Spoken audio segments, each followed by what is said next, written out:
Assalomu alaykum azizlarim. Bugun sizlar bilan sevimli bo'lgan, hech qachon badimizga urmaydigan, ya'ni me'damizga tegmaydigan shirinlik Napoleon pishiramiz. Bitta stakanga bitta tuxum solamiz, yarim choy qoshiq uchida tuz solamiz va bir qoshiq uksus solib, bir stakan muzdekkina suv solib aralashma hosil qilamiz va idishimizga 5 stakan unni elab solib olamiz.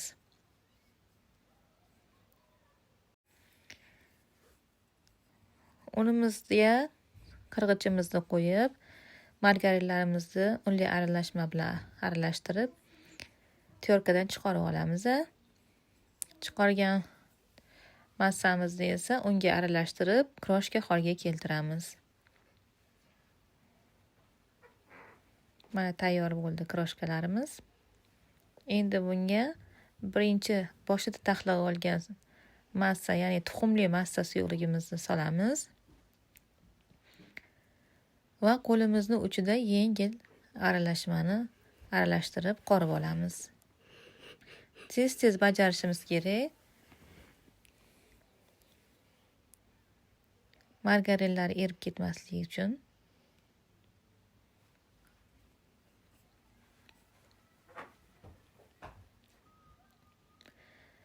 Testamiz, ya'ni xamirimiz tayyor bo'ldi. Mana shu yumshoqlikda bo'ladi. Buni orada men muzxonaga olib qo'ydim 20 daqiqa tindirib va bo'laklarga endi bo'lib olamiz.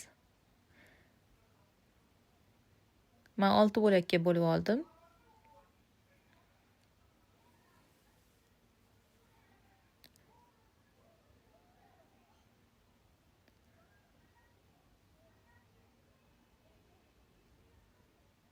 Zvoyachalga tez qilib olamiz. Aytganimdek, qo'limizni issiq taftida yog'lar erishi mumkin, shuning uchun tezda foydalanamiz zvola qilishda. Men bu yerda unli va kraxmal aralashmasidan foydalandim. Silliq va tez yoyiladi. Xuddi shu tarzda yoyib olib, konvert shakliga keltirib, o'rab olamiz. Bu testalarni 2 hafta bemalol muzlashgacha saqlab, xohlagan vaqtingizda pishirishingiz mumkin.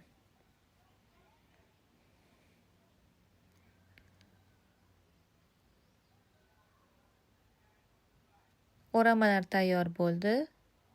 Men esa bularni muzlatishga olib qo'ydim.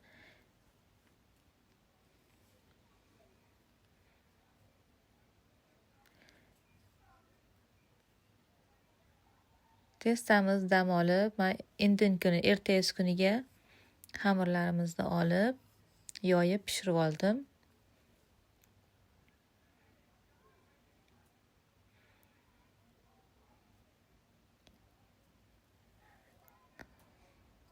Xuddi shu tarzda yoyamiz.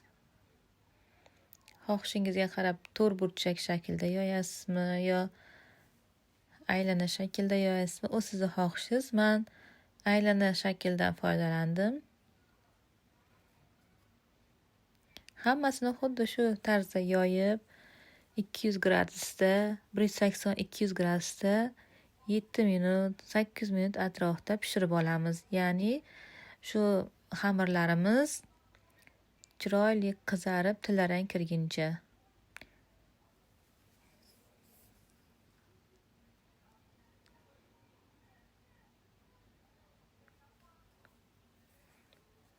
Unli va kraxmalli aralashmadan foydalansangiz, oz xamirlarimiz juda tez, sizni hech qanday qiynamasdan silliq yoyib olinadi.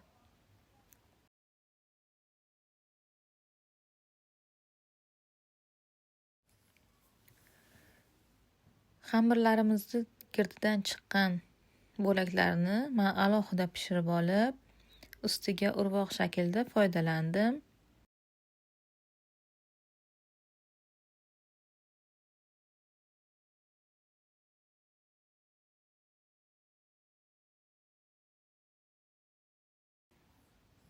Ketma-ketlikda bajarib, xuddi shu tarzda pishirib olganman.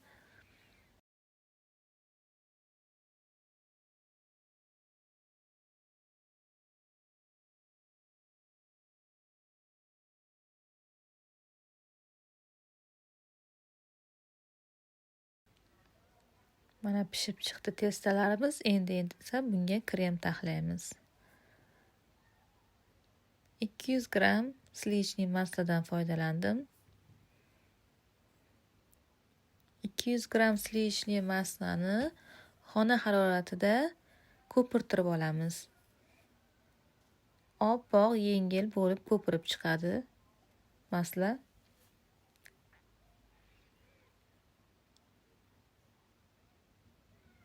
Yengil ko'pirgandan keyin esa xona haroratidagi malokalarimizni sekin-sekin qo'shib boramiz. 1,5 litr maloka ketdi. 200 gram slichniy maslaga 1,5 litr maloka ishlatasiz. Qarabsizki, kremimiz tayyor. Yengil, xushtam bo'lgan krem, hammaga yoqimli. Buni bemalol medavikka, Napoleonga bemalol ishlatsangiz bo'ladi.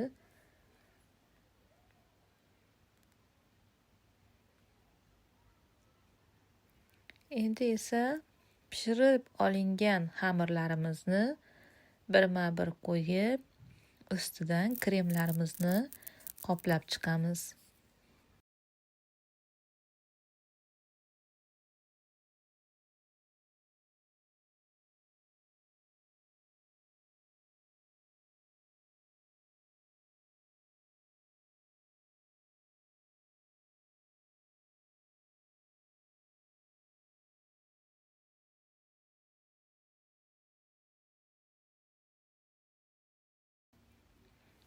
Hamma testalarimizni, ya'ni mana shu pishirib olingan xamirlarimizni birma-bir qo'yib kremlaganimizdan keyin eng ustida turuvchi xamirimizni, ya'ni pishgan xamirimizni kremlamaymiz va uning ustidan bironta uyingizda nima bo'lsa, o'zingizga qulay bo'lgan narsadan foydalanib